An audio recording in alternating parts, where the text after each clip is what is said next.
దేవుని యొక్క చిత్తం ఏంటి, దేవుని యొక్క ఇష్టం ఏంటంటే తన బిడ్డలైన వారందరూ కూడా అన్ని విషయాల్లో వర్ధిల్లాలి అనేది ఆయన ఇష్టం.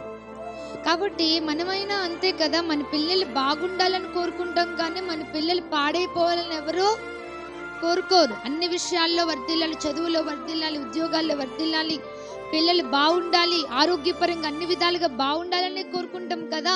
ఒక మనుషులుగా మన పిల్లలే మనం బాగుండాలని కోరుకున్నప్పుడు దేవాది దేవుడు తన రక్తం ఇచ్చి కొనుక్కున్న పిల్లలందరూ కూడా ఎలా ఉండాలని ఆయన కోరుకుంటున్నాడు?